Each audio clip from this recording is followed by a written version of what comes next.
నమస్తే, welcome to TV 786. మైనార్టీల సంక్షేమమే మా లక్ష్యం. ఇక వివరాల్లోకి వెళ్తే కల్వకుర్తి లిఫ్ట్ ఇరిగేషన్ పరిధిలోని గుడిపల్లి రిజర్వాయర్ను రైతులతో కలిసి సందర్శించిన మాజీ మంత్రి సింగిరెడ్డి నిరంజన్ రెడ్డి.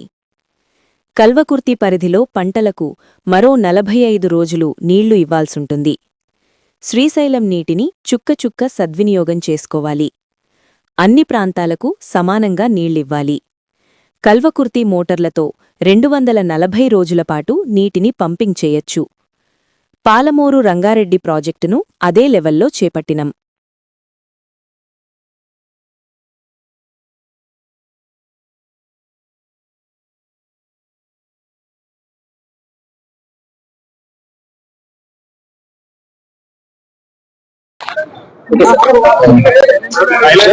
మనం ఇప్పుడు కల్వకుర్తి ఎత్తిపోతల పథకం యొక్క 3వ లిఫ్ట్ గుడిపల్లి రిజర్వాయర్, అది గౌరవపల్లి దగ్గర లిఫ్ట్ ఉంటుంది.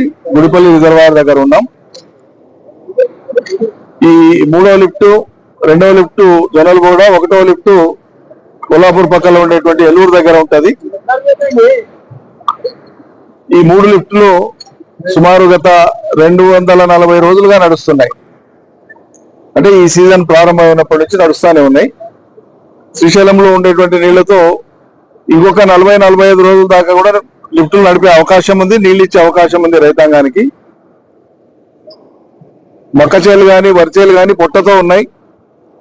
కొన్ని 30 రోజులకు వస్తాయి, కొన్ని 40 రోజులకు వస్తాయి, కొన్ని 45 రోజులకు వస్తాయి. సుమారు 45 రోజుల పాటు నీళ్లు ఇవ్వగలిగితే ఇప్పుడు ఉండేటువంటి పంటలన్నీ కూడా, వేసుకున్న పంటలన్నీ కూడా నిలబడతాయి. పంటలు రైతులకు ఇంటికి వస్తాయి. ఖచ్చితంగా నీళ్లను వదలాలి. ప్రభుత్వం దృష్టి పెట్టి నీటిపారుదల మంత్రి కానీ, అదేవిధంగా అధికారులు కానీ సమన్వయం చేసుకొని చుక్క చుక్క నీటిని సద్వినియోగం చేసేటువంటి విధంగా చర్యలు తీసుకోవాలి. తప్పిస్తే ఓ ప్రాంతానికి ఎక్కువ పోతున్నాయి, ఒక ప్రాంతానికి తక్కువ పోతున్నాయని అనవసరంగా రైతుల మధ్యలో ప్రభుత్వం అధికారులే కలహాలు పెట్టే పని చేయొద్దు. అందరూ సమానమే, అన్ని నియోజకవర్గాలు సమానమే.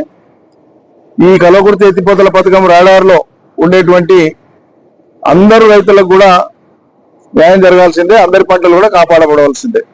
ఇక్కడ ముఖ్యంగా ఈరోజు మా సందర్శన యొక్క ప్రధాన ఉద్దేశం ఏంటంటే, ఉమ్మడి పాలమూరు జిల్లా కానీ, అదేవిధంగా కృష్ణా బేసిన్లో ఉండేటువంటి తెలంగాణలోని నల్గొండ కానీ, రంగారెడ్డి కానీ, ఖమ్మంలో భాగం కానీ కృష్ణానదిలో ఉండేటువంటి నీళ్లను సద్వినియోగం చేసుకోవడం ద్వారానే ఈ ప్రాంతాలకు ఎప్పటికైనా సాగునీరు కానీ, తాగునీటి అవసరాలు కానీ తీరుతాయనేటువంటిది కేసీఆర్ గారి యొక్క నమ్మకం, అవగాహన, వారి యొక్క పరిశీలన. దాన్నే అమలు చేయడానికే కేసీఆర్ ప్రభుత్వం కృషి చేసింది.